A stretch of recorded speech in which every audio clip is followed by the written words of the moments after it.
يا ذا الأسماء الحسنى يا خالقنا غفرانا نسألك وأنت الأسمى نأمل عفوك سبحانا يا خالقنا يا رب لعبيدك أنر الدرب يا خالقنا يا رب لعبيدك أنر الدرب واملأ. الحمد لله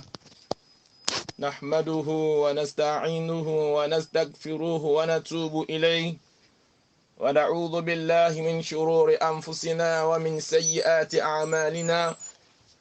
من يهده الله فلا مضل له ومن يضلل فلا هادي له وأشهد أن لا إله إلا الله وحده لا شريك له وأشهد أن محمدا عبده ورسوله صلى الله عليه وعلى آله وصحبه أجمعين. اللهم صل على محمد وعلى آل محمد كما صليت على إبراهيم وعلى آل إبراهيم إنك حميد مجيد. اللهم بارك على محمد وعلى آل محمد كما باركت على إبراهيم وعلى آل إبراهيم إنك حميد مجيد. وبعد السلام عليكم ورحمة الله وبركاته. lẹ́yìn ìgbà tí a dá ọpẹ́ fún ọlọ́run ọba tí ọpẹ́ tó tọ́ sí, ọba tí ọpẹ́ yẹ, ọba àṣọ, ọba àná, ọba òní, ọba ọ̀la, ọba tó hàn, ọba tó pamọ́ ju gbogbo ohun tó fi ń pamọ́ lọ, ọba tó ní ká bẹ̀rẹ̀ rọ́mọdọ́nù yìí pẹ̀lú bísímìláhì abatẹ́bi tí a bá dé. Ọlọ́run èyí tó kù lẹ́yìn ọlọ́run kan fi dáwò mi pẹ̀lú yín o, ọlá ti tóbi ọlọ́run. Àwa dúpẹ́ orí tọ́ba mi tó ṣe fẹ́mi pẹ̀lú yín lẹ́yìn tó pamọ́ kàbẹ́ yìí tó hàn. Ìyá ọlọ́run ó ti ṣe ládéhùn pé la in shakartum la azidannakum wa la in kafartum inna adhabi la shadid. Ẹni bá dúpẹ́ orí tí ìyá ọlọ́run tó bá ṣe fún ó mọ̀ ṣe àlékún rẹ̀. Dákun ọlọ́run masa ṣàlékún rẹ̀ fẹ́mi pẹ̀lú yín o. Apàdà àtọrọ ìkẹ́ fún Adéwálé Muhammad sallallahu alaihi wasallam. Akẹ́yìndé gbẹ̀gbà bẹ́ẹ̀ máa gbọ̀já gbọ̀rọ̀gbọ̀rọ̀. Ìkẹ́ ọlọ́run, ìgẹ̀ ọlọ́run, oore àjẹ́ ìjẹta rẹ̀ kó máa bá Ànábì wa Muhammad, àwọn sàhábà àti gbogbo àwọn tí ó máa fi gìgísẹ̀ wọn, ìsọ̀rọ̀ sí wọn, wọ́n máa fi jọ tànábì wa Muhammad yìí. Wàá kà sallallahu alaihi wasallam, wàá kà wá kó ẹni tí ó padà bá Muhammad tí ó bá wọlé ọlá ọlọ́run. Ọlá ti tóbi rẹ̀ ìyá ọlọ́run ọba. Ẹ̀yin ọmọ ìyá mi ọ̀wọ́n jù lọ, kí la fi bára wa sọ níwọ̀n bá ṣókí ní déédé àsìkò yìí. Òun náà ni nàwákìdù la ilaha illallah. Nàwákìdù la ilaha illallah. Kí là ń pè bẹ́ẹ̀ ẹ̀yin ọmọ ìyá mi nínú Islam? Ṣíwájú ká tó sọ ntúmọ̀ àkọlé ohun tá a mà ní wá sí wa ní òní. Ẹ̀yin ọmọ ìyá mi nínú Islam, ẹ̀yin olóríire, ẹ̀yin ẹni ìkẹ́, ẹ̀yin ẹni ìgẹ̀ lọ́kùnrin àti lóbìnrin tí fi dédé àsìkò yìí fi gbọ́ mi. Ọba mi ó mọ̀ ṣe dára fún oníkálukú wa. A ti wá ilé ayé náà, a ti ń lo ilé ayé náà, ìjọ kan padà ajábọ̀ fún ọlọ́run ní èyí tó yín pé ó yé èmi pẹ̀lú yín. Ẹ̀yin ọmọ ìyá mi ọ̀wọ́n jù lọ, ǹjẹ́ ẹ mọ̀ pé à ń gbàwẹ̀ báyìí, à ń ṣe sàrà nínú ẹ̀, à ń yan zàká nínú ẹ̀, à ń kírun nínú ẹ̀, bá tún di ń tamà ní mẹ́wàá kẹyìn á tún kí tahajud nínú ẹ̀. Allahu akbar. Ọlọ́run ṣe láti ọgbà fún mi pẹ̀lú yín. Bẹ́ẹ̀ la bá tún kò nínú àwẹ̀, àtúnyẹ ààbò láì tí ń ṣe iṣẹ́ olóore lọ́tún ọ̀tún. À ń ṣiṣẹ́ oore lọ́tún ọ̀tún, bí ta ṣe ń ṣe kan bẹ́ẹ̀ là ń fi kan fi tẹ̀lé jàmá. Ó dà bẹ́ẹ̀. àdé ihun tọ́lọ́run ọba dá wa fún náà nìyẹn wa ma khalaqatul jinna wal insa illa liya'budun. Ní ihun tí ó yé mi pẹ̀lú ihun tó yé mi pẹ̀lú yín tó yé wa ní pé ọlọ́run ọba dídá tó padà dá wa kò dá wa fún nǹkan kan bí ìbáyé ṣe ká jọ́sìn ká sì ṣe ọlọ́run ọba láṣù nínú ìjọsìn náà illa liyuwahhidun. Ẹ̀yin ọmọ ìyá mi ọ̀wọ́n jùlọ tá a bá wá ń ṣiṣẹ́ olóore yìí ǹjẹ́ ẹ mọ̀ pé à ń ṣe dàlìkìyámọ̀ ni kó wá dá yín lójú ní dídá lójú kó tóbi kó dé mi pẹ̀lú yín lójú ní pé gbogbo iṣẹ́ tí ọmọ ànábì Ádámù bá ṣe lọ́kùnrin àti lóbìnrin méjì ni o nínú pé kó ṣiṣẹ́ yìí kó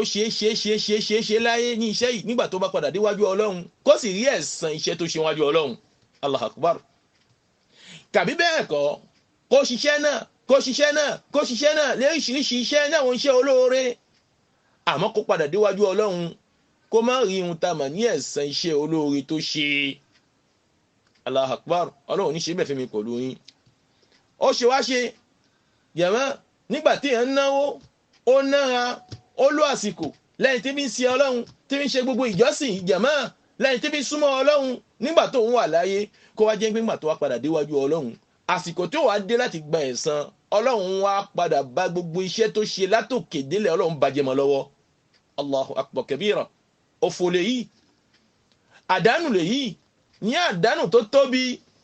àdánù tó gbọngbọ́n jàmá Ọlọ́run ní yóò jẹ́ tèmi pẹ̀lú yín. Nígbà tí a wá padà wá wò tá a wò kí láàfin bá èèyàn ọmọ ìyá mi sọ̀rọ̀ ẹ̀yin olórí arí pé kárí ń tamù ká mú un tamà ní àkọlé nàwákìdù la ilaha illallah. Òun náà ni àwọn nǹkan tí ba la ilaha yìí ń bàjẹ́ àwọn nǹkan tí ń jóná la ilaha illallah. Ṣé ẹ sì mọ̀ a lè mọ̀ pé èèyàn ní Fatihu a lè mọ̀ pé èèyàn ní Sọ̀fíhù a lè mọ̀ pé èèyàn ní Untama ní Sọ̀fíyà a sì lè mọ̀ pé èèyàn ní Fatima jàmá ká mọ̀ polú ẹ̀ bẹ́ẹ̀ kó sì mọ̀ kíhun ń jẹ́ gbígbà lọ́dọ̀ Ọlọ́run àyàfi nígbà tí la ilaha illallah bá dúró lára rẹ̀ tí la ilaha illallah bá pé lára rẹ̀ tí ìkankan ò ṣe la ilaha illallah rẹ̀. Bí ìkankan ò bá ṣe la ilaha illallah mùsùlùmí tí bá ń kíhun ìhun ẹ̀ ó jẹ́ gbígbà bó bá ń gbàwẹ̀ àwẹ̀ ó jẹ́ gbígbà bó bá ṣe hájì ó jẹ́ gbígbà bó bá ṣiṣẹ́ olóore gbogbo jàmá gbogbo iṣẹ́ olóore yóò jẹ́ gbígbà ló jẹ́ àtẹ́wọ́gbà wájú Ọlọ́run. Àmọ́ nígbà tí la ilaha illallah bá ti jóná lára mùsùlùmí nínú ìgbàgbọ́ mùsùlùmí jàmá kò wá sí iṣẹ́ olóore tó lè ṣe o já náwó haba mansura ọba mi ó kú dànù bí ohun tamà ní lágbàá jàmá. Allahu Akbar. Ọlọ́run mọ̀ ṣe bẹ́ẹ̀ fún wa jàmá. Tẹ́bá fẹ́ wọ ohun tamà ní wáàsí jàmá wáàsí tó yẹ kí mùsùlùmí máa ń gbọ́ kó tó máa ń gbọ́ ni kó tó máa ń gbọ́ kó máa ń gbọ́ nítorí pé kí ni la ilaha illallah bá jóná olùwẹ̀ kan gbàwẹ̀ lásán ni o jàmá olùwẹ̀ kírun lásán ni o ó dààmú lásán jàmá ẹ̀yọ́ ọmọ ìyá mi ọ̀wọ́n jùlọ. Kí la máa ń pè ní nàwákìdù la ilaha illallah al-mubtilat àwọn nǹkan tí ba la ilaha illallah jẹ́ ń jóná la ilaha illallah ó dàbí lápèjúwe nàwákìdù rùdù ni. Tá a bá mú nàwákìdù rùdù tá a bá ṣàlàlá jàmá ní ohun tó yé mi pẹ̀lú yín ni pé nígbà tí èèyàn bá ṣàlàlá tó bá so kí ló gbọ́dọ̀ ṣe ó gbọ́dọ̀ tún àlàlá ṣe. Nígbà tí èèyàn ṣàlàlá tó ṣe kí ni tó gbọ̀nsẹ̀ kí ló gbọ́dọ̀ ṣe ó gbọ́dọ̀ tún àlàlá rẹ̀ ṣe. Ìtumọ̀ ni pé àlàlá yẹn ti bàjẹ́. Bí tá àlàlá ṣe bàjẹ́ yẹn bẹ́ẹ̀ náà ni la ilaha illallah máa bàjẹ́. Tolú ó tuntun tamà ní Islam again ló tuntun wọ̀ pẹ̀lú kẹ́límà pẹ̀lú la ilaha illallah. Àmọ́ ọ̀pọ̀ èèyàn àyí mọ̀ pé ohun tamà ní la ilaha illallah máa bàjẹ́ la ilaha illallah máa bàjẹ́ máa ń jóná tí mùsùlùmí bá lọ jáde kó láyé láwọn àsìkò báyìí ó di ẹni ẹgbẹ́ ó di ẹni ẹ̀kọ́ wájú Ọlọ́run pẹ̀lú ń pọ́ jẹ́ ohun tamà ní mùsùlùmí pẹ̀lú ń pọ́ jẹ́ àlájà ó jẹ́ àlájì. Ìyá ọmọ ìyá mi ní Islam tàbá wo ohun tamà ní àwọn ìkan tí ba la ilaha illallah yìí jẹ́ ó yẹ ká mọ̀ táwọn àfáà tí wọ́n ṣàlàyé fún wa ayé nàwákìdù la ilaha illallah hiya aidan nawakidul Islam. Tàbá ní nàwákìdù la ilaha illallah àwọn nǹkan tí ba la ilaha illallah jẹ́ òun gan la tó ń pè ní nàwákìdul Islam àwọn nǹkan tí ń ba Islam jẹ́. Nítorí pé Islam ò lè máa jẹ́ Islam lọ́dọ̀ mùsùlùmí àyàfi pẹ̀lú kí ni la ilaha illallah gbólóhùn ńlá wa tusamma aidan bí asbabi ridda aw anwa'il ridda. Bẹ́ẹ̀ láàtún máa ń pe ohun tamà ní kíní àtúmọ̀ pé ní àwọn sábàbí téèyàn fi ṣe kíni èèyàn fi ń kó nínú Islam tẹ́sí islam fi jẹ́ tèèyàn má jàmá. ẹ̀yin ọmọ ìyá mi ọ̀wọ́n jùlọ tá a bá wo ohun tá a mọ̀ ní rídà kéèyàn kọ̀ nínú islam kó fi ohun tá a mọ̀ ní ẹ̀sìn islam lẹ̀ kó padà kọ̀ nínú islam. ìkẹ́kẹ́ tí mùsùlùmí gbọ́dọ̀ mọ ṣàkíyèsí rẹ̀ ó gbọ́dọ̀ mọ ṣàkíyèsí ẹ̀ nínú ìṣẹ̀mí ayé rẹ̀ ní pé ǹjẹ́ nísìn o ìṣẹ̀mí tí mò ń lò nísìn ǹjẹ́ mi ti mọ gbé àwọn nǹkan kan ṣe tí ń jẹ́ kí islam mi kó ṣe kí ni kó bàjẹ́ tí ń jẹ́ kí láìláì ilẹ̀ láàmì kó jóná ṣé mi ti mọ gbé àwọn nǹkan yìí báyìí ti mọ gbé ṣe. ẹ̀jẹ̀ á gbọ́ ọlọ́run bàbá mi àlékè ọlá ọlọ́run sọ fún wa nínú al-Qur'an a'udhu billahi minash shaitani rajim wa man yartadid minkum an dinihi fayamut wa huwa kafir فأولئك حبطت أعمالهم في الدنيا والآخرة وأولئك أصحاب النار هم فيها خالدون. الله ومن يرتد منكم عن دينه فيمت وهو كافر. ẹnikẹ́ni nínú yín lọ́kùnrin ni lóbìnrin ni lọ́mọdé ni ní àgbà tó bá ṣẹ́rí padà kọ́ nínú ìsìláàmù ẹ̀ pẹ̀lú àwọn ìṣe kan kàbáwọn àníyàn kan tó padà nínú àwọn àdíọ́kàn kan kàbí àwọn ọ̀rọ̀ kan tó padà gbé ìgbésẹ̀ ẹ̀ tó wá yí padà kọ́ lérí ìlànà tó yẹ kí mùsùlùmí wà kó tó jáde kó láyé fayamut lẹ́yìn ìgbà tó ní àníyàn yìí lẹ́yìn ìgbà tó gbé iṣẹ́ yìí ṣe yamut ó wá padà kú lérí ẹ̀ wá wọ̀ kẹfì nígbà tó padà kú lérí ẹ̀ ó kú ní kíni ó kú ní gèfèrí. Ọlọ́run ní fa'ulaika habitat a'maluhum fi dunya wal akhirah. àwọn èèyàn báyìí ọ̀pọ̀ àwọn èèyàn báyìí yàn mọ́ àìmọye àwọn èèyàn báyìí tó jẹ́ pé ohun tá a mọ̀ ní àníyàn yìí báyìí ti bàjẹ́ ṣíwájú ká tó jáde kó láyé. iṣẹ́ wọn ti bàjẹ́ pẹ̀lú àwọn ìgbésẹ̀ kan tí wọ́n padà gbé ká tó jáde kó láyé. ihun tá a mọ̀ ní ọ̀rọ̀ ti padà bà iṣẹ́ wọn jẹ́. Allahu akbar tóun gan ò padà mọ̀. Ọlọ́run ní fa'ulaika habitat a'maluhum fi dunya wal akhirah. àwọn eléyìí àwọn èèyàn kan ní wọ́n táwọn Ọlọ́run ti bà iṣẹ́ wọn jẹ́. iṣẹ́ tán padà gbé ṣe tán pè ní iṣẹ́ dáadáa tí wọ́n padà jèrè ẹ̀ lọ́dọ̀ àwọn Ọlọ́run ọ̀rọ̀ tí wọ́n sọ àdíọ́kàn wọn sí àwọn Ọlọ́run ìgbésẹ̀ tí wọ́n padà gbé ká tó jáde kó láyé jẹ́ sábàbí tí wọ́n ta mọ̀ ní iṣẹ́ wọn fi bàjẹ́ láyé ní iṣẹ́ olóore kò wá bàjẹ́ láyé nìkan àti àlìkìyámọ̀ bọ́ bá padà déwájú àwọn Ọlọ́run wọn ní rí ẹ̀san kan gbà wájú àwọn Ọlọ́run iná lọ́run wọn padà já sí. wa ulaika ashabun nar. Ọlọ́run ní àwọn èèyàn báyìí òǹkẹ́ àwọn èèyàn báyìí yàmá ọmọ náà ni wọ́n padà jẹ́ yàmá hum fiha khalidun. Ọlọ́run ni wọ́n á wọnú iná náà wọ́n máa ń gbé bẹ́ẹ̀ lọ kẹrin kése tí wọ́n ní jáde kó nínú ẹ̀ mọ́. Allahu akbar kabira. Ọlọ́run má ṣe ọ̀rọ̀ èmi àti gbogbo ẹ̀yin tẹ́ ń padà gbọ́ dédé ẹ fi dédé àsìkò fi gbọ́ mi. Ọlọ́run má ṣe ọlọ́mọ náà jàmá. ìyá Ọlọ́run gbogbo àwọn ohun tá a mọ̀ ní àwọn nǹkan tí ba láìláì láàjẹ́ ibà ìta padà kà fún wa. Ọlọ́run má jẹ́ àpadà gbèsè má jàmá lẹ́yìn ìgbà tá a ti ń gbèsè tẹ́lẹ̀ lẹ́yìn tó bá wà lọ́dọ̀ rẹ̀. ẹni tí ò padà wá padà gbèsè ihun tí ò wá mu tí ò padà gbé àwọn nǹkan ibà yìí ṣe Ọlọ́run ní ó padà má jàmá. láì mọ́ fa ọ̀rọ̀ gùn ẹ̀yọ́ ọmọ ìyá mi ọ̀wọ́n jùlọ ẹjẹ́ àtètè mú un tá a mọ̀ ní àwọn nǹkan yìí tí ń ba la ilaha illallah jẹ́ ó tó bí 10 ní àwọn nǹkan tí ń jóná la ilaha illallah tí ń sọ mùsùlùmí tí ń sọ di gèfè níwájú Ọlọ́run tó sì mọ́ padà gbé ohun tá a mọ̀ níbò rí káàkiri nípa alájà alágbájá ó tún já kankan mọ́ alájì lágbájá ó tún jí kankan mọ́ jàmọ́ ó ti bà ìsìlámù jẹ́ wájú Ọlọ́run la ilaha illallah ti bàjẹ́ jàmọ́. ìka àkọ́kọ́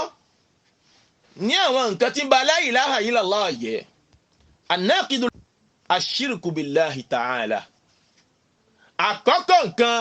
nàbà 1 nǹkan tí ń ba la ilaha illallah jẹ́ ẹ̀yin ọmọ ìyá mi wọ́n jù lọ ashirku billahi ta'ala. òun náà ni pé ká pa nǹkan míì pọ̀ mọ́ Ọlọ́run ọba. ìyá ọmọ ìyá mi tó ń fi dédé àsìkò fi gbọ́ mi kẹ́tí inú ẹ̀ kó o padà kó mọ́ fi gbọ́ gbogbo ọ̀rọ̀ tí mo fẹ́ sọ fún ẹ yìí ìyá ọmọ ìyá mi ní Islam. tá a bá ní ká pa kan pọ̀ mọ́ Ọlọ́run ọba sẹ́ lọ́dọ̀ àwa káàrọ̀ jíire ìtumọ̀ ẹ̀ ní pé àmì ló ṣàǹlẹ̀ tí mò ń tepo sí ìyìn ní kankan lè Allahu Akbar tẹ̀síbí ìgbà yìí náà ni mo mú káàkiri Allahu Akbar náà lọ́lọ́run ọba mi tó sì jẹ́ pé ẹni tí ń sọ pé òun ò pa nǹkan mi pọ̀ mọ́ Ọlọ́run ọba yìí báyìí òdodo kò ní ohun tá a mọ̀ ní òòṣà tó ń kan epo pa sí òsì dára gbà sí rẹ̀ àmọ́ àwọn àdìọ́kàn kan ń bẹ pẹ̀lú ẹ̀ àwọn ọ̀rọ̀ kan ń padà jáde lẹ́nu ẹ̀ tí ẹ̀ gan ò padà mọ̀ pé òun ti pa kan pọ̀ mọ́ Ọlọ́run ọba wọ́ pẹ̀lú ẹni tí ń padà kan epo sẹ́yìn tá a mọ̀ ní eré òòṣà ìkankan náà ní the same thing ní nítorí pé ká kan epo sẹ́yìn òòṣà tó ní òní lẹ́yìn ìkùlé kìí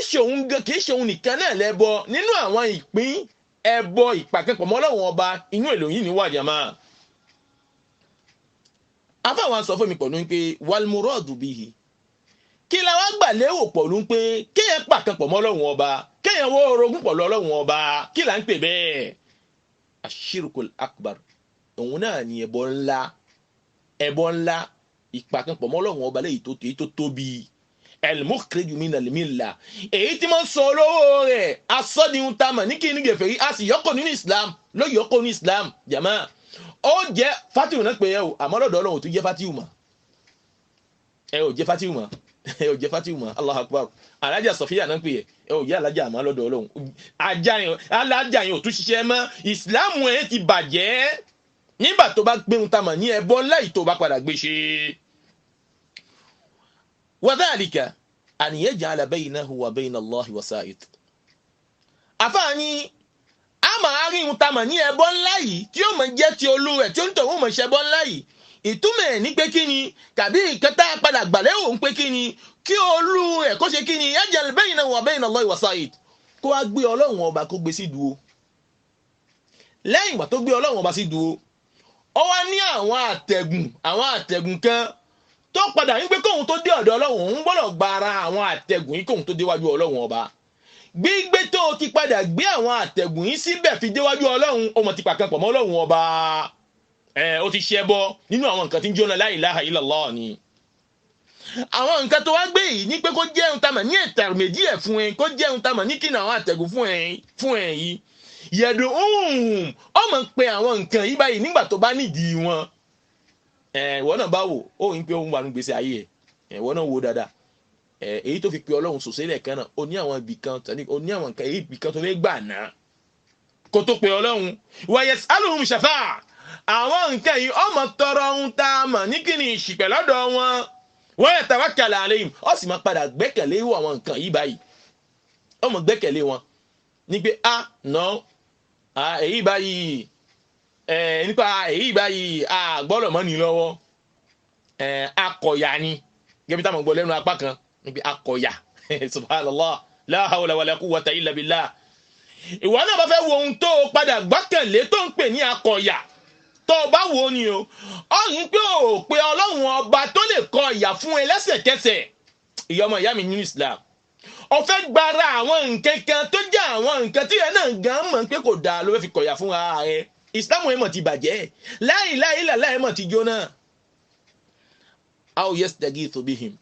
tàbí àwọn nǹkan yìí tó jẹ́ àwọn ìtẹ̀mẹ̀dí èyí tó gbẹ́kẹ̀lé yìí nígbà tó bá wà nínú ìfipinpin àwọn ló fẹ́ sáré dè tànájà má lápèjúwe nísìn òun ló sáré dè lẹ́ẹ̀kan náà pé ó dàbí pé ọlá ń pé àfihàn tamọ̀ lówó lé yìí báyìí àfilẹ̀ náà ló fa ni tamọ̀ ní lílọ bíbọ̀ wa ò padà jẹ́ bíbọ̀ kò dáa mọ́ ó dàbí pé ọlá ń pé orò olè tá a ṣe mọ́ táwa a ṣe nínú ẹbí wa mọ́ náà ló fà subhanallah àwa wo ohun tá a mọ̀ ní òwò olè tá a sọ pé à ń ṣe jàmá lọ́dọ̀ àwa káàrọ̀ jíire ẹbọ paraku ní jàmá ìpàkànpọ̀ mọ́ Ọlọ́run ọba ni ẹ̀yin mùsùlùmí ò ní padà ṣe àyàfi tó bá jáde kó láyé kó di ọmọ náà jàmá ò gbọ́dọ̀ bá wọn ṣe ò gbọ́dọ̀ bá wọn dáwọ́ rẹ̀ kódà tó bá fẹ́ padà kọ́lé fún ò gbọ́dọ̀ bá wọn dá owó tó fi kọ́lé fún jàmá wọ́n fẹ́ padà gbé jáde ò gbọ́dọ̀ bá wọn dá sí jàmá náà a ò yadbahu bismihim àwọn nǹkan àtẹ̀gùn tá a sọ yìí ẹ má jẹ́ àgbàgbé o àwọn nǹkan àkọ́kọ́ tí ń ba la ilaha illallah jẹ́ ni o èyí tọ́lọ̀ máa fún wa sọ nínú ẹ̀ náà lápadà sọ jàmá alákọ̀ọ́kọ́ ashirku billah kápá kan pọ̀ mọ́ Ọlọ́run káwọ́ orogún pọ̀ mọ́ Ọlọ́run ọba ká association lápẹ́ ní association káwọ́ orogún pọ̀ lọ Ọlọ́run ọba kàbí bẹ́ẹ̀ kọ́ àwọn nǹkan tó gbọ́kànlé ibà yìí tó jẹ́ intermediate yìí yazbahu bismihim ọba fẹ́ pa nǹkan kan orúkọ Ọlọ́run fi pa àwọn nǹkan náà ní pé à ń pa ló kọ yín ibẹ̀ ò pa lórúkọ ọlọ́run ò ń pa lórúkọ àwọn nǹkan yìí tó bá padà pa lórúkọ àwọn nǹkan yìí ó mọ̀ wípé àníyàn ti ń bẹ fún ẹ àdìọ́kàn ni pé ò ń pa àwọn nǹkan yìí nítorí ò ń pa àwọn nǹkan yìí ìkan tó jẹ́ ìkan ẹ̀mí yìí ò ń pa láti fi jẹ́ ń pé kó jẹ́ ń pé kí ni ká fi bí abùkátà ẹ kàbí ká fi gbé ènìyàn àkẹ́kọ̀ọ́ fún ìjàmá ibẹ̀ yẹn ó rí pé o ti fi ọlọ́run ọba fi tiẹ̀ tẹ̀mẹ̀dí ẹ̀ ó pe ọlọ́run ọba lẹ́ẹ̀kan náà amman yujibul muttarra idha da'ahu wa yakshifu su ọlọ́run béèrè lọ́dọ̀ èmi pẹ̀lú ẹ̀ fún gbogbo ẹni tó bá ní ìlàkàyè tó jiná ní ìlàkàyè tó sinlẹ̀ ní ìlàkàyè tí ò sí ohun tá a mọ̀ ní ìdọ̀tí inú ẹ̀ ọlọ́run ní amman yujibul muttarra nígbà tí yẹn bá wà nínú ìfipinpin ní ìfipinpin tó fún jàmá tí ilẹ̀ fún mọ́ olú ẹ̀ amman yujibul muttarra idha da'a ta ni ó kó onítọ̀hún ta ni ó kókó ń bí ń tamọ̀ ní ìfipinpin yìí tó yàtọ̀ sí èmi ọlọ́run bọ́ba mi àlékè ọlá wa yakshifu su ní wàá gbé ń tamọ̀ ní aburú tí ń bẹ fún ẹ̀dá ló gbé aburú yìí ló kakó fún bí ẹni jàmá tàlẹ́ni tó lè ṣe tó yàtọ̀ sí ọlọ́run ẹ̀dá wàá fi ọlọ́run ọba yìí ló wàá fi ilẹ̀ ló wàá ní òun gbọ́dọ̀ gba ara àwọn èèyàn kan àwọn alágbára kan tó ń bẹ tó yẹ pọ́n bá gba ara wọn ihun tá a mọ̀ ní ihun tí ń ṣẹ̀wọ̀n padà bọ́ fún wọn ló padà kó fún wọn jàmá kò lè kó fún ẹ gbogbo èyí ni ọlọ́run fi ń de ẹni tó bá padà kó bá kó fún jàmá ọlọ́run fi ń de ẹdí ọlọ́run fi ṣe fún ẹ. ẹ má jẹ́ àgbàgbé ìka àkọ́kọ́ ta tó gbé ń ba la ilaha illallah jẹ́ association ká wá orogún pẹ̀lú ọlọ́run ọba. àfáàfin yé mi pẹ̀lú yín pé kàbíkọ́lù ẹ̀kọ́ ni láti ọkàn pé àwọn nǹkan tó ń fi ṣe ẹ̀tẹ̀mẹ̀dí ẹ̀ yìí àwòyà tẹ́kìdù jalba naf àwọn dáfọ̀ dur mimman huwa duna Allah kọ́lù ẹ̀ á máa padà rí pé inú àdìọ́kẹ́ ń pé àwọn nǹkan tó ń gbọ́kàn lé yìí báyìí àwọn nǹkan kan tí ó mọ̀ jẹ́ kí oore padà tẹ̀ òun lọ́wọ́ kí oore kó tẹ̀ òun lọ́wọ́ gẹ́gẹ́ ìta àwọn apá kan nínú àwọn mùsùlùmí kárọ̀ jíire tá a máa ń ṣe ìmọ̀ tó bá yé èyí dìgbà tó ta lọ́jà tó dìde lówù tó fi ké pe ọlọ́run ọba mi àlékè ọlá tí ń jẹ́ tí ó ta lọ́jà ọba tó ní àrísìkí lọ́wọ́ tó ti sọ̀kalẹ̀ wá sánmà ayé nígbà tí ìhun ta mà ní sánmà òwú ti di ìdákẹ́ta jàmá ìdákẹ́ta òwú tọ́lọ́run ti sọ̀kalẹ̀ wá sánmà ayé man yad'uni fa astajib lahu tọ́lọ́run ní tadẹ́ntì ń pè mí kí n dá lóhùn ìwọ padà ṣe yìí kí ni wọ́n á padà ṣe ìwọ á lọ padà bá àwọn tá a mà náà wọn gbìgbọ̀ wíwé ó lọ bá àwọn ẹlẹ́sìn míì tó yàtọ̀ sí ẹ̀sìn Islam ó lọ wá àwọn alágbára míì tó yàtọ̀ sí agbára alukur'ani ó lọ wá àwọn apàdà gbé omi fún ẹgbẹ́ tó bá ti wá ohun tá a mà ní ọjà sáà tí wọ́n omi tó bá ti wọ́n sọ́jà lẹ́ẹ̀kan náà èrò mọ̀ dàlú ẹni jàmá ó ń tan ẹ lódodo ìyẹmọ ìyá mínísítà ìyẹ mùsùlùmí ó rí pé ó kó ohun tá a mà ní ọlá náà ó kó jọ lódodo ó kó jọ àmọ́ kò sí àtúbọ̀tán fún nígbà tó bá padà déwájú ọlọ́run ọba. ọlọ́run sọ fún wa nínú alukur'an gbogbo ẹni tó bá padà wá orogún pẹ̀lú ọlọ́run ẹ má jẹ́ àgbàgbé o ìwọ orogún pẹ̀lú ọlọ́run bí tó ṣe pín sí yín o kì í ṣe bí táwa káàrọ̀ jí ìmọ̀tò nìkan pé ńgbà tí ìtì ní ohun tá a mọ̀ ní kí n lé mi ìyìn ó ṣà ń lé èyí ni ìyìn sínú ẹ̀ tí ń ṣẹbọ pẹ̀lú ọlọ́run ọba ó ti gbé àwọn nǹkan kan tó yẹ pé òun ló fi ń wá ìdáàbòbò fún ara rẹ̀ ìhun pé lápèjú ẹni sí jàmá àgbọ̀n pé kí ni kí ohun tá a mọ̀ ní àwọn ẹ̀mí òkùnkùn má bàa fi wọlé àwa gbé ohun tá a mọ̀ ní àwọn nǹkan kan àgbékọ́ sí ohun tá a mọ̀ níwájú ilé tàbí sí ohun tá a mọ̀ níwájú ọ̀dẹ̀dẹ̀ tàbí bí ọ̀dẹ̀dẹ̀ nípa gbígbé kábùú yìí kó mọ̀ ṣe kí ni kó mọ̀ padà wá fún wa jàmá ibẹ̀ yẹn ó wá ìdáàbòbò lọ́dọ̀ ọlọ́run ọba mọ́ straight ó ti gbára nǹkan kan fún wa wá ìdáàbòbò ìsìlámù ti bàjẹ́ láìláì láì ti jóná alájà tó jẹ́ òpadà wúlò wájú ọlọ́run ọba mọ́ aláàjì tó padà jẹ́ òpadà dún wájú ọlọ́run ọba mọ́ àyàfi kó padà tó bá síwájú ọlọ́run ọba kó tó tún kẹ́límọ̀ kó tó padà tún ṣe kó tó tún pé kí ni ọlọ́run ó gbà bọ̀ rẹ kọ́lọ́n kó dáhùn kó tẹ́ gbàgbọ́ mi pẹ̀lú oyin jàmá. ẹ wá gbọ́ ọba mi wá ṣe ìlérí tó lágbára kan nínú alukur'an ní ìlérí tó bù háyà fún gbogbo ẹni tó bá dín pé kí ni ń pa nǹkan mí pọ̀ mọ́ ọlọ́run ọba kò sí àṣọ síwájú ọlọ́run ní a'udhu billahi minash shaytanir rajim inna Allaha la yaghfiru an yushraka bihi wa yaghfiru ma duna dhalika liman yasha wa qala subhanahu ọba mi tún sọ nínú àyà mi إنه من يشرك بالله فقد حرم الله عليه الجنة ومأواه النار وما للظالمين من أنصار ọlọ́run inna Allah dájúdájú èmi ọlọ́run la yaghfiru an yushraka bihi mi ní dáwọ̀ kí forí kí foríjì ẹni tó padà wá orogún pọ̀ lémi ọlọ́run ìní foríjì láéláé ìwọ tó bá gbé wọn gbèsè báyìí ó lè rà foríjì ọlọ́run ìyọmọ ya mi ní Islam ọ̀yẹ́ kí fún dúró náà dáadé kẹ́lí mọ̀ yàn ṣá àmọ́ èyí tó bá yàtọ̀ sí ohun táwọn ní ọ̀nà ẹ̀bọ tá à ń ṣàlàyé fún wa yìí àmọ́ lọ́kàn ọ̀jọ̀ kan ọlọ́run ní tó bá wù wọn ọlọ́run òun ó mójú kó nu àṣìṣe onítọ̀ ọlọ́run tó sọ fún wa nínú àyà mi ọlọ́run innahu man yushrik billah dájúdájú ẹni tó bá dán o tó wá orogún pọ̀ lémi ọlọ́run ọba faqad harrama Allahu alayhi al-janna ọlọ́run ní àlìjẹ́nà di èèwọ̀ fónítọ̀hún lọ́wọ́ máa gbọ́ ohun ẹ̀rín kò ní wọnú ẹ̀jẹ̀ máa níbo ló ti fẹ́ gbé ohun ẹ̀jẹ̀ máa níbo ló ti fẹ́ gbọ́ ohun ẹ̀jẹ̀ máa qad harrama Allahu alayhi al-janna àlìjẹ́nà ti dèèwọ̀ fún ẹ ìyẹn tó bá jẹ́ bẹ́ẹ̀ èyí tó sọ́sọ́kè ọ̀ lọ́tì lọ́yọ́ tètè lọ́yọ́ èyí tó di sísọ ìyá ọmọ ìyá mi nínú Islam èyí tó ń so mára tó fi lóhun fún àdábòbò ìmọ̀ tó bá yé ìyá ọmọ ìyá mi ní Islam èyí tó sọ́sọ́ sára àwọn ọmọ èyí tó máa ń gbé sínú owó ní pé nítorí owó kó mọ́ wọ̀nyàn máa lọ́sọ gbogbo àwọn èyí nínú nítorí pé gbogbo àwọn nǹkan yìí látùbọ̀tán wájú ọlọ́run ọba èyàn ní ṣe bẹ́ẹ̀ àyàfi kó jáde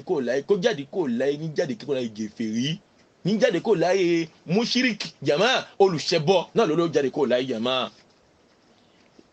ẹ wá jẹ́ agbọ́ Ànábì wa Muhammad sallallahu alayhi wa sallam nípa ẹbọ yìí ọba mi kì í lọ nígbà tó wà láyé ẹjẹ́ wo Muhammad sallallahu alayhi wa sallam àyànfẹ́ ọlọ́run ẹni tọ́lọ́run fi fẹ́ràn jù jama ẹni tó kọ́ dìde nínú sàárè jama sallallahu alayhi wa sallam ẹni tí ó kọ́ kan ilẹ̀kùn àlìjẹ́nà nínú àwọn ṣàfáà tí ń bẹ jama ẹni tí ó kọ́ kan ilẹ̀kùn àlìjẹ́nà tí wọ́n kọ́ sílẹ̀kùn àlìjẹ́nà fún jama tí ó wọnú ẹ̀ náà ni Muhammad sallallahu alayhi wa sallam kò sí ẹni tí ó kírun tí ò ní padà dáwọ́kọ Muhammad sallallahu alayhi wa sallam ìyún wọlé bẹ́ẹ̀ kí tó ní dáwọ́kọ Muhammad láti bẹ̀ láti ìhun ta mọ̀ ní ìhun ta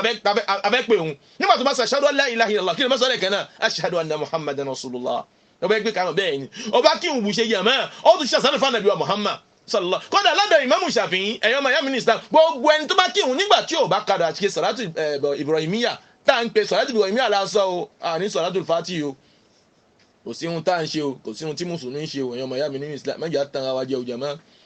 èyí mọ̀ ṣojú yọ ọ̀ṣọ́ lọ o gbogbo yìí tó kù zero ń jàmá innal insana ala nafsihi basira àwa gan ẹja pé kalẹ̀ tá a bá ṣe àárín gbòdodo ń jàmá èyí mọ̀ ṣọ́ jù yọ ọ̀ṣọ́ lọ a ṣe àsàlátù fánàbí wa Muhammad sọ̀látù Ibrahimiyya ni Muhammad sọ fún wa àmọ́ sọ̀látù Fatihi tùjínà bẹ́ẹ̀ ní èyí tẹ́ ń ṣe jàmá kò sówó ń bẹ̀ o tó bá lóhun tá mà ní ẹgbẹ̀rún ayé fi máa ṣe jàmá ò ń tan ara rẹ jẹ ìyọmọ ìyá mi nínú ò ń tan ara rẹ jẹ ò ní rí nínú hadith Muhammad kan sallallahu alaihi ò ní nínú àwọn tí a hadith kan nípa Ànábì ní sọ̀látù Fatihi àmọ́ orí sọ̀látù Ibrahimiyya a sì máa ń tamà ní àwọn masanid àwọn ń tamà ní àwọn kutubul hadith àwọn tí àtọ́yá tí hadith àmọ́ tí àwọn tó hàn sẹ́mi pọ̀lú ń jàmá tó bá lọ fi gbọ́ fún ipò ẹlòmí ò mọ̀ gbọ́ wa ní jàmá ló máa ní kí lélẹ́yìí à ń sọ jàmá bẹ́ẹ̀mi mò ń sọ òdodo bí rẹ ni ìpàdé di wájú ọlọ́run ọba àmọ́ ó dẹ́ mi lójú pé ihun tó ní kálukú abá gbára gbìn jàmá á padà ká níwájú ọlọ́run ọba jàmá. ìdán Ànábì wa Muhammad sallallahu alayhi wa sallam pẹ̀lú ìfẹ́ tọ́lọ́run ọba ní sí ọlọ́run sọ fún wọn nínú al-Qur'an Suratu Zumar ọlọ́run ni walaqad uhiya ilayka wa ila alladhina min qablika la in ashrakta la yahbatanna amaluka wa la takunanna minal khasirin balillaha fa'bud wa kun minash shakirin ọlọ́run walaqad uhiya ilayka wa ila alladhina min qablik ìyá Muhammad máa ń yọ ayọ̀pọ̀ pọ̀lú wa o nítorí ìhun táwọn náà ti mọ̀ nígbà tí ẹ bá fẹ́ràn ẹ̀jù jẹ̀mọ́ ayọ̀pọ̀ ọ̀rọ̀ máa ń pọ̀ ọyọ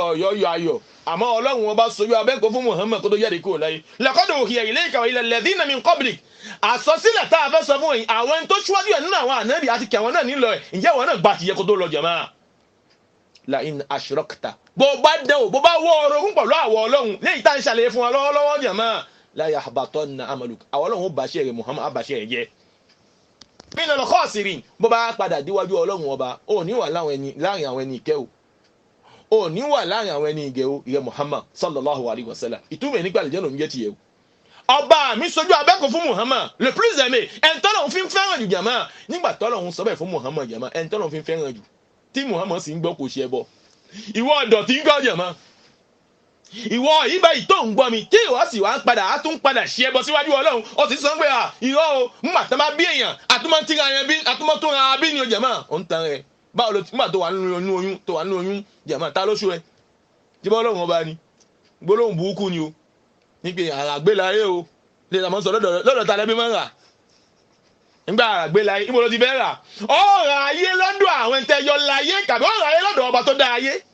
subhanallah ya rabbal alamin. àràgbé láyé mi nǹkan gbólóhùn ẹ ọ̀dọ̀ ta ló fẹ́ ra ayé ọ̀dọ̀ àǹtẹ́jọ ni ayé ló fẹ́ ra ayé ni kàbí ọ̀dọ̀ ẹni tó padà dá ayé tí ń jẹ́ Allah. ọ̀dọ̀ ọlọ́run ni kò ráyè Muhammad sallallahu alayhi wa sallam ọ̀dọ̀ ọlọ́run ọba ló ti gbé ayé ìjẹ́mọ́ fi jáde kó láyé kò ráyè lọ́dọ̀ ẹni tó láyé nítorí gbogbo àwa tá wà láyé gbogbo ohun tọ́lọ́run ọba dá sí màlẹ́kà gbogbo ẹ̀jẹ̀ wọn ohun tọ́lọ́run ọba dá ní min makhluqati Allah subhanahu wa ta'ala nínú àwọn nǹkan tọ́lọ́run ọba dá ní. ìwọ ò lè wá fi ọba tó ní ayé ò lè padà fílẹ̀ kí wọ́n máa ráyé kò mọ sọ́gbọ̀ òun ráyé lọ́dọ̀ ta ni lọ́dọ̀ àwọn tẹ́jọ láyé tọ́lọ́run tó já iṣẹ́ ayé jẹ̀mọ́ tí wọ́n náà bá gbé kalẹ̀ tó bá ṣe calcul náà ó ń gbé Finland lódodo kò yẹ kí yàn sí wá sí pípọ̀ fún ẹ kó tó padà lẹ́yìn tamọ̀ lẹ́yìn àwọn ìlànà burúkú yìí kọ́ lọ́jọ́ kó tó dé nítorí pé báwọn ọlọ́jọ́ bá padà dé tó bá padà rí ẹ lórí àwọn ọ̀nà ẹbọ yíyàn mọ́ ò ní látúbọ̀ tán wájú ọlọ́run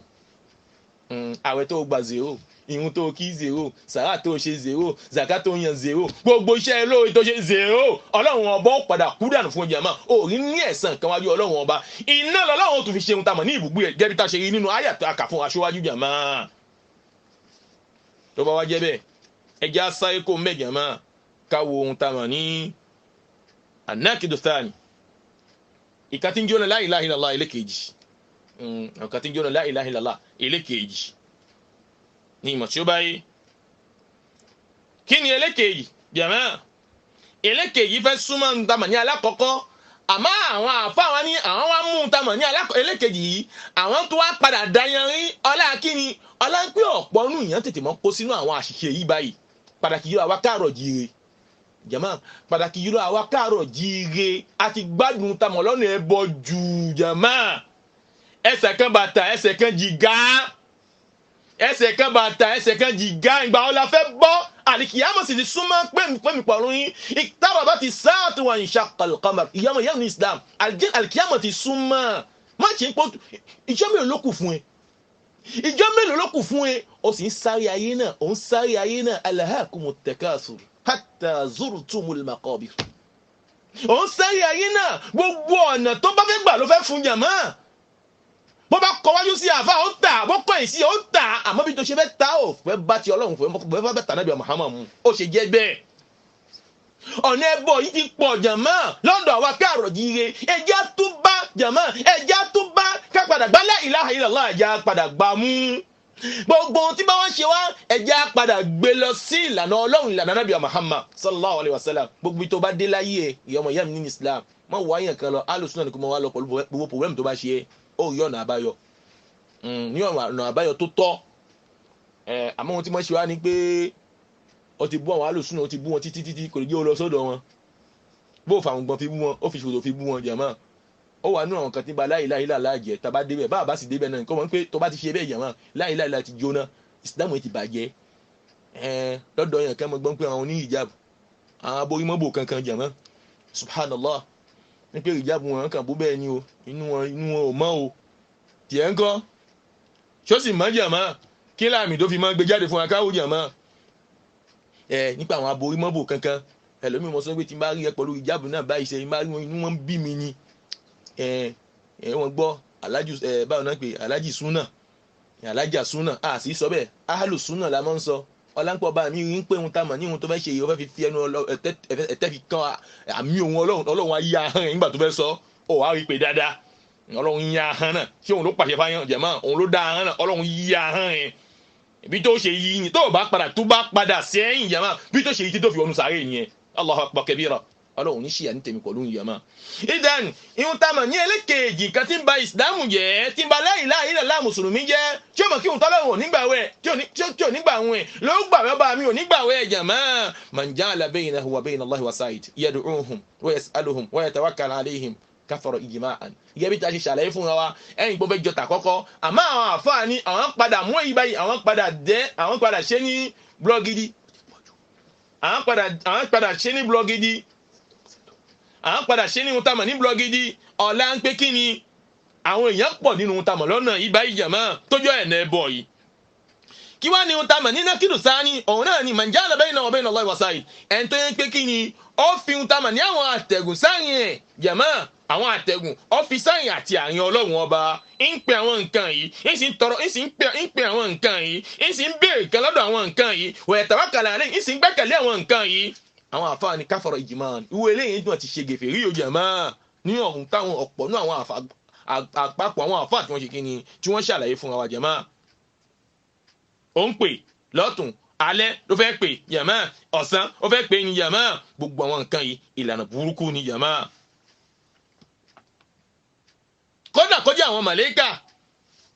sheikh islam rahimahullah ń ṣàlàyé fún mi pẹ̀lú yín fi bayani al-ijma' ala kufri muttakhidh al-wasa'it inda Allah ẹni tó yẹn pé nígbà tó fẹ́ pé ọlọ́run ọba ó fi àwọn kan fi ṣe ohun tá a mọ̀ ní àtẹ̀gùn ó ní man ja'ala al-mala'ikata wal anbiya wasa'it yad'uhum wa yas'aluhum jalba al-manafi wa sadda al-faqat wa tafrij al-kurbat fahuwa kafirun bi ijma'i al-muslimin. sheikh islam bàbá dáadáa yìí náwọn ẹni yẹn jàmá àwọn ẹni yẹn jàmá sheikh islam jàmá èyí ni Ibn Taymiyyah ń sọ fún wa pé ẹni tó bá mú màlẹ́kà ó mú ànábì ọlọ́run ó fi wọ́n ṣe ohun tá a mọ̀ ní gàgà láti fi dọ́dọ̀ ọlọ́run màlẹ́kà ní ọjà mọ́ tí jẹ́ màlẹ́kà wa hum ibadullahi mukramun àwọn ẹni tó yẹ pé kí ni ẹni àpọ́nlé ni wọ́n àwọn ànábì ọlọ́run àwọn ẹni àpọ́nlé yẹ̀ mọ́ ó mú àwọn nǹkan yìí ó mú màlẹ́kà àti ohun tá a mọ̀ ní àwọn ànábì ó fi wọ́n fi ṣe gàgà fi dọ́dọ̀ ọlọ́run ọba ń pè wọ́n jẹ̀ mọ́ ń bèrè oore lọ́dọ̀ wọn. a ní ẹni tó bá ṣe bẹ́ẹ̀ fahuwa kafir ìwé eléyìí ti di kíni ó ti di gèfèrí ni jàmá gèfèrí parakun jàmá níhun tí ọ̀pọ̀ àgbájọ àwọn àfáà tí wọ́n padà ṣàlàyé fún wa jàmá nígbà tí yẹn ń pe màlẹ́kà èèyàn máa yá mi ní Islam tó ń di gèfèrí ọ̀ ń pa ànábì ń pe àwọn ànábì ń tọrọ àwọn ànábì ọlọ́run ọba ń tọrọ kan lọ́dọ̀ wọn ń gbé ohun tá a mọ̀ ní bùkátà wọn lé wọn lọ́wọ́ bùkátà ẹ̀ lé wọn lọ́wọ́ ń ní káwọn ànábì àwọn màlẹ́kà kókó òun yẹn kó bí àwọn ìṣòro kan ń di gèfèrí jàmá kí wàá lẹ́ni tí wọ́n ń pe àlìjẹ̀nu ṣáàfì màlẹ́kà fi wá àlìjẹ̀nu jàmá màlẹ́kà àti ara náà àti inú ìmọ́lẹ̀ lọ́lọ́run dà àlìjẹ̀nu àtàkì lọ́lọ́run dà jàmá ìṣẹ̀ tó bá wá jẹ́ bẹ́ẹ̀ àti ara náà tó bá wá jẹ́ bẹ́ẹ̀ yọmọ ìyá mi ní Islam ọ̀wọ́n jùlọ. fi gbogbo àwọn nǹkan yìí fílẹ̀ kó dojúkọ ọlọ́run ọba àṣọ pé kó sá kó sunkún sí láwọn fún gbogbo ohun tá a mọ̀ ní ìṣòro tó lè kàn yín jàmá ó rí ọlọ́run ọba ní ọba láti ilẹ̀ jàmá.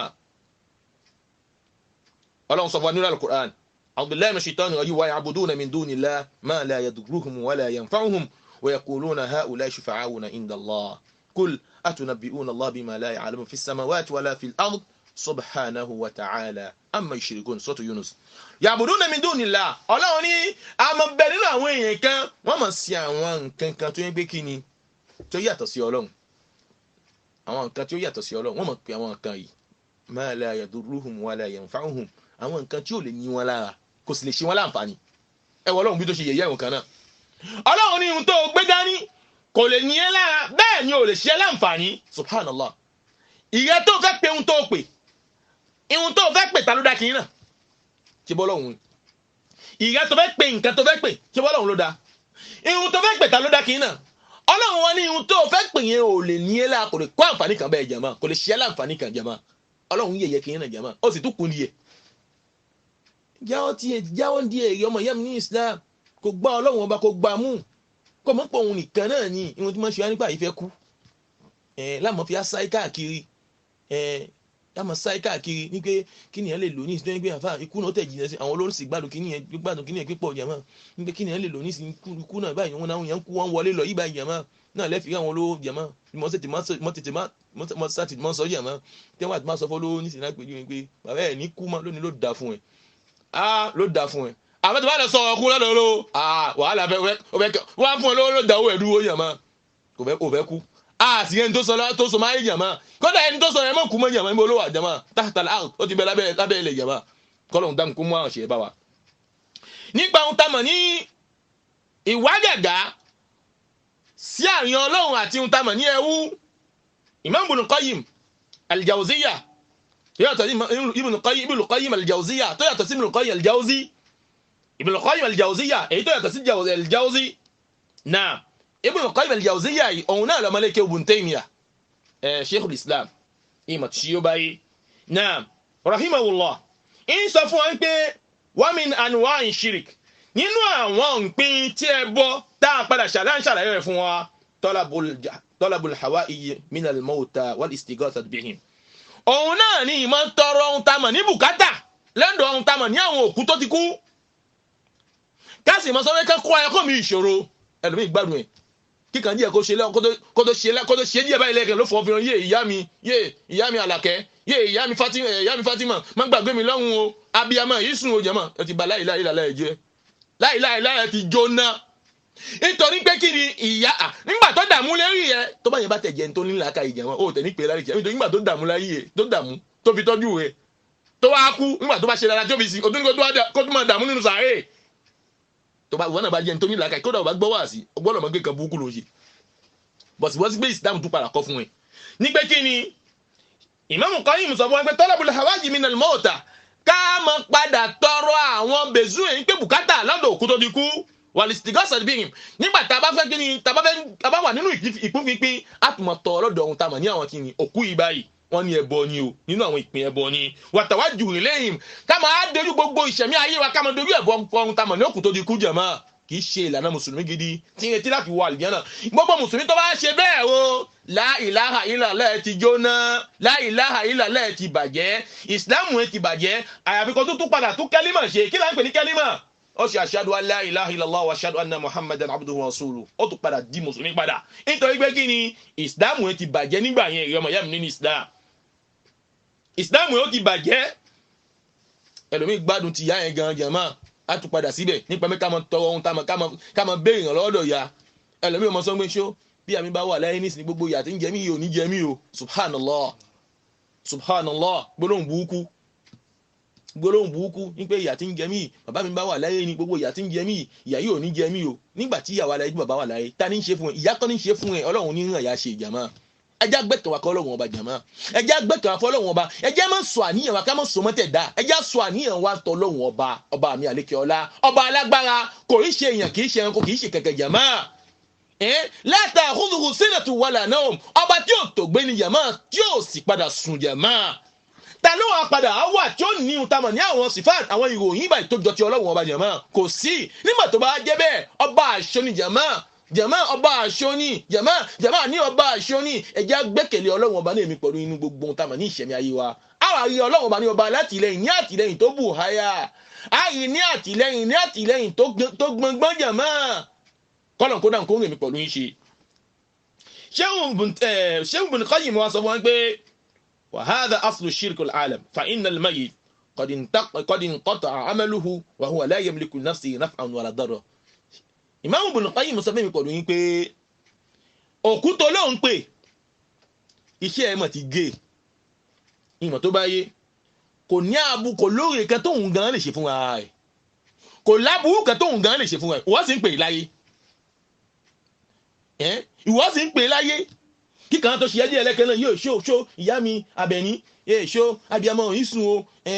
lótò wọn fọwọ́ fi lu gbá àjẹmọ́ pàtàkì irú àwọn obìnrin agbádùn kẹ́hìn jẹ̀mọ́ ló mọ̀ fọwọ́ fi lu ọyàn ló mọ̀ fọwọ́ fi ní pé ṣó wọ́n pàgbé mi lọ́rùn jẹ̀mọ́ ó sì wá fọba tí ń gbàdúrà ẹ̀dá ọ̀fọlọ́run ọba náà lẹ̀ gbogbo ẹni tó bá ti wá ṣe bẹ́ẹ̀ jẹ̀mọ́ olùwẹ̀ ti ba la ilaha illallah ẹ̀jẹ̀ ìsìlámù ẹ̀ ti jóná jẹ̀mọ́ ó ti sínú àwọn tamọ̀ ní àwọn mùsùlùmí mọ́ ẹ̀yọ́mọ̀ ìyá mi wọ́n jọ ní Islam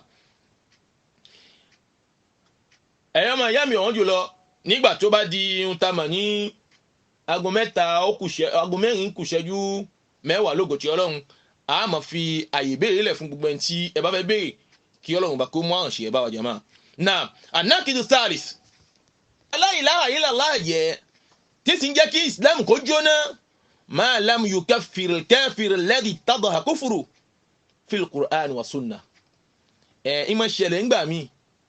ẹ̀rí islam mọ̀ sọ fún wa ní islam pé yóò ń pé kí ni ìkẹlẹ́kejì ẹlẹ́kẹta òun náà ni ẹni tí ò pé ẹni tí islam tí alukur'an àti sunna tó pé ń gbé léyìí gèfèrí ni kò pé ń gèfèrí ẹni tí ò padà pé ìhun tí alukur'an ní pé ẹni tí alukur'an pé ń gbé iṣẹ́ tó ń gbé ṣe o ẹni tó bá ti ṣe òun sì ń gbé kí náà ṣe kò gbé ń gèfèrí sunna pé ń gèfèrí òun ò pé ń gèfèrí òun ni náà a lè pe àwọn ilé ń gèfèrí islam sì sọ ń gèfèrí ní olúwẹ̀ pẹ̀lú iṣẹ́ tí ń bẹ lọ́wọ́ rẹ̀ ẹni tó bá ti ṣe bẹ́ẹ̀ ìsìlámù ti bàjẹ́ la ilaha illallah ti jóná ẹ̀ ń gbóhùn ló pọ̀ láwùjọ wa pàtàkì ìlú àwa kéwèé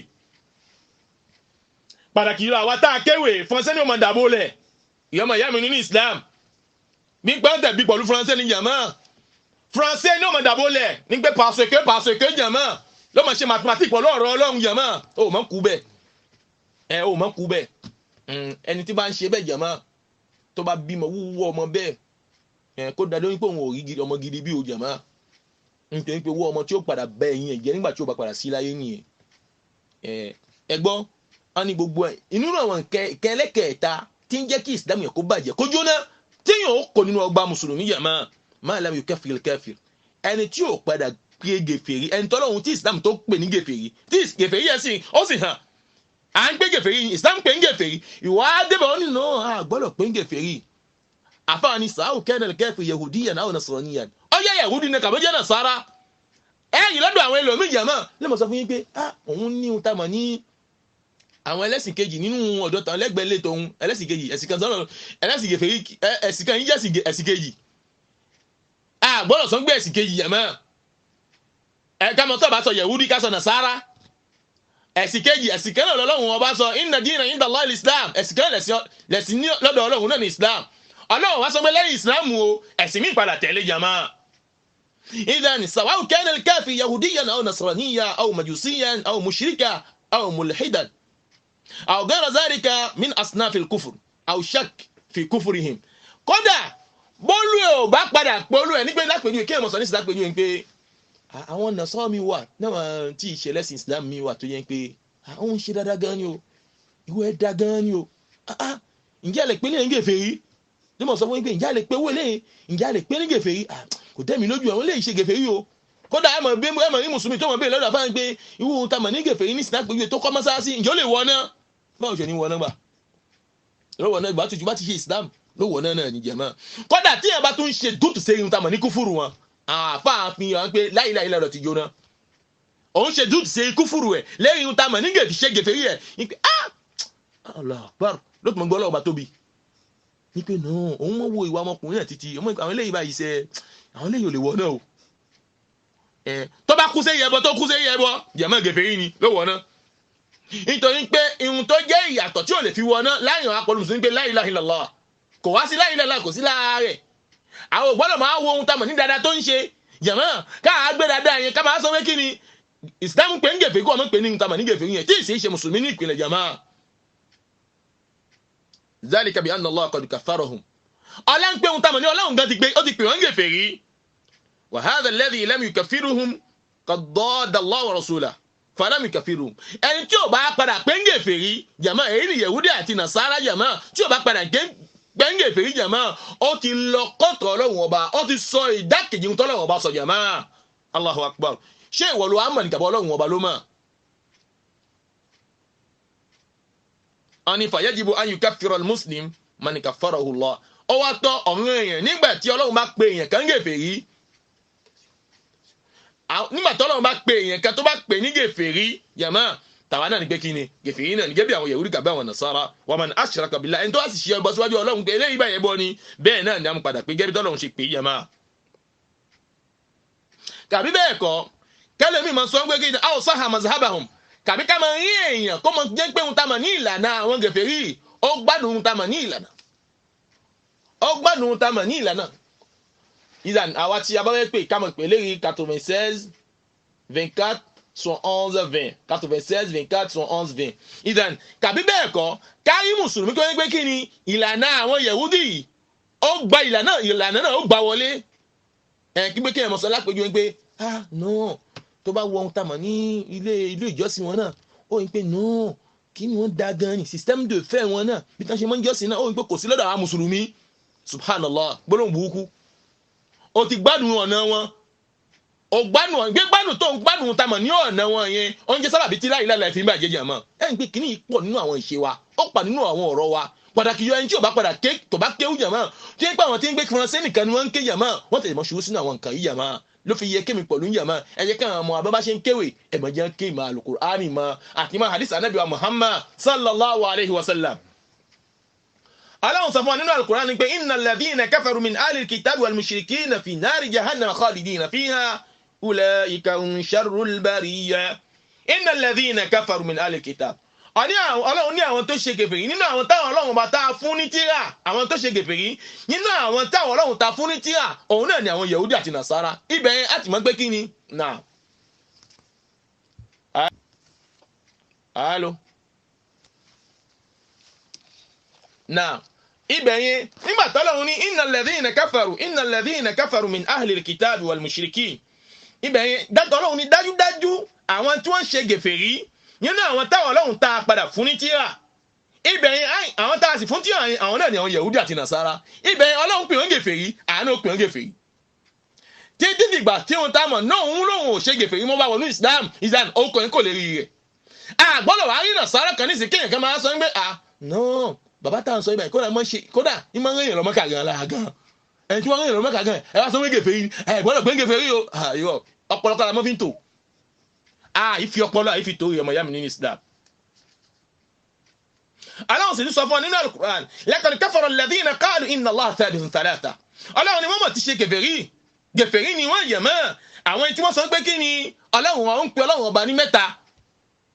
àwọn tí wọ́n ń pe Ọlọ́run ọba ní mẹ́ta gẹ́gẹ́ bí àwọn náà ṣe mọ̀ Ọlọ́run laqad kafara wọ́n mọ̀ ti ṣe gèfèrí ẹni tí wọ́n ń pe Ọlọ́run ọba ń pè ní mẹ́ta jàmá gẹ́gẹ́ tí àwọn sẹ́sà tí wọ́n tètè sọ jàmá wọ́n ń pè ní gèfèrí wọ́n ń pe Ọlọ́run ọba ní Ọlọ́run ọba mẹ́ta ibẹ̀yìn Islam laqad kafara ó ti ṣe gèfèrí jàmá gèfèrí ni ibẹ̀yìn táà náà máa ń pè ó kọ́ tá a pè ní ẹgẹ́ bí Ọlọ́run ọba ṣe pè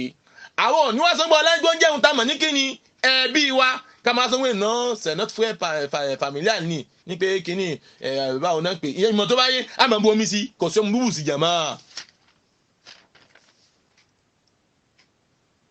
nínú tamọ̀ ní ìka ẹlẹ́kẹ̀ẹ́ta ìka ẹlẹ́kẹ̀ẹ́rin tí kan ti ń ba Islam jẹ́ ẹ̀yọ́ ọmọ ìyá mi ọ̀wọ́n jùlọ anákìdó rọ́ọ̀bì ẹ̀ má jẹ́ àgbàgbé fáwọn àtàwọn ẹ̀ pé 96 24 11 96 24 11 nínú àwọn ìka ẹlẹ́kẹ̀ẹ́rin tí ń ba Islam jẹ́ títí jọ́ la ilaha illallah man i'taqada anna hadiya ghayri nabiyyi sallallahu alayhi wa sallam akmalu min hadiyihi wa afdal. ẹlẹ́kẹ̀ẹ́ta òun náà ẹlẹ́kẹ̀ẹ́rin nǹkan tí ń ba la ilaha illallah jẹ́ òun náà ni ẹni tó ní àdìọ́kàn pé ìlànà kan tó ń bẹ tó dájú ìlànà Muhammad lọ. gbogbo ẹni tó bá ti padà rí pé ìlànà kan ń bẹ tí ìlànà yìí dájú ìlànà Muhammad lọ Ọlọ́run ti ṣe gèfèrí la ilaha illallah ti jóná la ilaha illallah ti jóná la ilaha illallah ó ti jóná jàmá kò tún ṣe Islam ti jóná jàmá ó wá ń gbé ọlá gẹ́bí kí ẹ̀wọ̀n gbé ọlá fún tamà ní kíni àwọn ìlànà míì gẹ́bí ohun tamà ní àwọn ìlànà ọ̀sìdàn tó lápèjúwe ká máa gbé fún ohun tamà ní ká máa gbé síwájú àwọn ṣẹ̀ríà Ọlọ́run ọba ìmọ̀ tó bá yé nítorí Ànábì Muhammad sallallahu alaihi wasallam Ọlọ́run gbé ṣẹ̀ríà fún sallallahu alaihi wasallam ẹ̀rí nísìn Ọlọ́run sọ pé kí ọkùnrin kó fẹ́ ìyàwó mélòó ìyàwó mẹ́ta ìyàwó mẹ́rin afwan kó fẹ́ ìyàwó mẹ́rin ẹ máa gbọ́n pé náà èrè gbọ́dọ̀ fẹ́ ìyàwó mẹ́rin à ń pè kan ní ohun tamà ní monogamy báyìí náà la gbọ́dọ̀ ṣe a tún máa rí mùsùlùmí tó yẹ pé kíni ló mọ̀ tapé fún ló mọ̀ ṣe kíni ló mọ̀ juwọ́ fún láti pé yes bí tó ṣe gbọ́dọ̀ rí náà ní ẹ̀jàmá ó ti gbé ọlá fún ìlànà kan tó yàtọ̀ sí ìlànà Muhammad ó ti gbọ́lá fún ìlànà tọ̀hún la ilaha illallah ti bàjẹ́ la ilaha illallah ti kíni la ilaha illallah ti bàjẹ́ aqulu man ya'taqid annahu yajuzu al-hukm bi ghayri shari'ati Allah fil mu'amalat kàbí bẹ́ẹ̀ kọ́ ẹni tó ní láti yóò kàn ń pé èyí o fún àwọn ohun tamọ̀ ní ìbájọṣepọ̀ sẹ́ àwọn ohun tá a mọ̀ ní atúlẹ̀ rí ohun tá a mọ̀ ní àwọn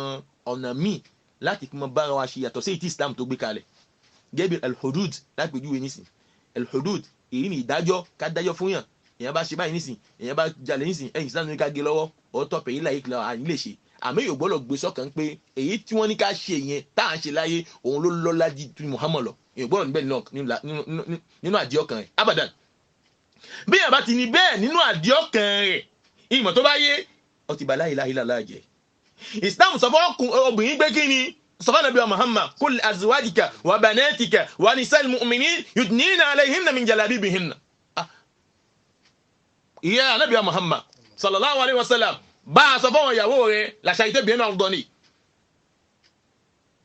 kul azwajika wa banatika bá a sọ fún àwọn ọmọ rẹ̀ lóbìnrin àti gbogbo mùsùlùmí kankan mọ́ bo ìjáàbù ní ìbòrí o ìbòrí Bangkok o ìborí mọ́kà ẹlòmíì tó òun ní máa ń bò jàmá kì í sí jẹ́ bó fẹ́ bò ọ́ fi kọ́ ọ̀hún ni jàmá gbogbo obìnrin tí ò bá bo ìjáàbù láyé jàmá tí ò bá bo ìjáàbù láyé ó ní ẹjọ́ tó lágbára tó fẹ́ wò wájú Ọlọ́run ló sì rojọ́ náà ni gbogbo obìnrin tí ò bá bo ìjáàbù ló máa yà ìhun tó máa yà mí lẹ́nu fún apá kan nínú àwọn àfáà mọ̀ sọ pé ẹni tí ń lo ìborí pápá ní pé ìjáàbù ló wà subhanallah ya rabbal alamin subhanallah ọlọ́mọ ṣe á ní ohun tá a mọ̀ ní báwọn náà ń pè ẹni tí ń pèpè sí ọ̀nà náà ọlọ́mọ ṣe wá bẹ́ẹ̀. hijab ó níbi tí ọlọ́run ọba ṣe ó ní àwòrán tí ọlọ́run ọba fún ó sì ní àwòrán tí Islam ní kékeré ni tó gbọ́dọ̀ wà. kí ẹ máa fi ìbòrí Mẹ́kà tá a fi ń bo táwọn obìnrin fi ń bo ẹlòmíì kọ́lá sẹ́ńtì lóbìnrin mímọ́ fi ń so ló máa wá ń pé kùlẹ̀ kọ́lá ẹ̀wù tó ń wọ̀ yí báyìí kọ́lọ̀ òun lòún gbọ́dọ̀ fún un ìmọ̀ tó bá èyí nìkan lọ́rọ̀ òun sì ní ká ṣe ìyàmá. ìdán ẹni Islam wọn ni kí obìnrin kó bo hijab a máa rí lọ́dọ̀ ẹlòmíì náà sọ pé no obìnrin ò gbọ́dọ̀ bo hijab mọ́ sọ ẹ̀dá ugbó ò gbọ́dọ̀ sọ ẹ̀dá ugbó il faut montrer que tu es jeune mímọ̀ tó bá yé ẹlòmíì máa gbọ́ná fún un tamọ̀ ní ọ̀tẹ̀ ní Cecile ju un tamọ̀ ní kí n lọ ju hijab lọ gbogbo ẹni tó bá ti gbọ́ ọ lẹ́fún tamọ̀ ní àwọn tẹ̀ níyẹn ju hijab lọ faqad kafara ó ti ṣe kìfì pọ̀lọ́ ọlọ́run Islam ti bàjẹ́ la ilaha illallah ti bàjẹ́ la ilaha illallah ó ti jóná ẹ̀yin pé òun ló pọ̀ láwùjọ wa nísìn pàtàkì lọ àwọn ọmọ atáǹfẹ́ lọ lóyìn bójú ẹ̀ mọ́ tán lọ kéwèé kò sí gbọ́n kírun lásìkò bọ́n bá dé jẹ̀ mọ́ ìlàkà ìná fi ń to Islam kódà mo sọ fún yín pé non la prière aussi là c'est à dire que si tu fais ça après quelques heures là ça ne fait pas de problème ló máa ṣe mathématique pọ̀ ọlọ́run ọba jẹ̀mọ́ ẹ̀jẹ̀ àlọ́wọ́ àtúbọ̀tán wọn jẹ̀mọ́ jama ẹlọ́jà lọ́wọ́ àtúbọ̀tán wọn jama àníkẹjà lọ́wọ́ àtúbọ̀tán àwọn èèyàn báyìí jama nítorí pé àwọn èèyàn yìí fi ẹnu ẹ̀ tẹ́ fi kọ́ ọ̀rọ̀ ọlọ́run ọba àfi kó tẹ̀ mí ní bí tó ṣe yẹ jama la fi ń sọ fún wa jama ìwé là ń tẹ̀ àwọn ọmọ sí ìwé ẹ̀jẹ̀ fi kéwú fi kún un. ká lè padà fi táà náà bá jáde kó láyé ká bá lè rí ìsinmi gbàtà bá padà pàdé jáde kó láyé kí ọlọ́run bá kó dáhùn kó mú àwọn ṣe bá jama ìdán ibi tá a dé lónìí jama ọlọ́run ọba mi àlékè ọlá ló ṣe ní àtẹ́wọ́gbà fún mi pẹ̀lú yín òjàmá wa sallallahu ala sayyidina muhammadin wa ala alihi wa asahabi ajma'in. àyíká ayọ̀kẹ́ tá a tún padà sọ fún wa ẹ̀yàn ọmọ yam nis dá àwa tá a bá fẹ́ wo tíra yìí tàwa ẹ̀ tẹ̀síwájú nínú tamà ní ìṣẹ́sì lérí àwọn kan tí ń ba ìsìlámù yìí báyìí jẹ́ ó súnmọ́ ká ti rí faransé òun náà nìyá olówó túyà bàbá abi abdullahi muhammad bin sa'id raslan tàbá sì dúwọ́ náà àwọn tí àmì àmà rí ohun tamà ní àwọn nǹkan tí ń ba la ilaha illallah jẹ́ èyí náà nǹkan tí ń jó la ilaha illallah ẹ̀já lọ́wọ́ ká lọ ṣe ìṣẹ́sì lọ́dọ̀ àjàmá káàsì wá dúró léyìn pé ìkàn yìí àfẹ́ ṣe kí ni àfẹ́ mọ̀ ṣe mọ́ ìmọ̀ wa ṣe mọ́ wa ló jà padà ní ìṣẹ̀mí láyé ló sì gbà padà ní ìṣẹ̀mí nígbà tí a bá padà pàdé wájú ọlọ́run ọba lẹ́ẹ̀kan tí subhanaka Allahumma bihamdik ashhadu an la ilaha illa anta astaghfiruka wa atubu ilayk wassalamu alaykum wa rahmatullahi wa barakatuhu.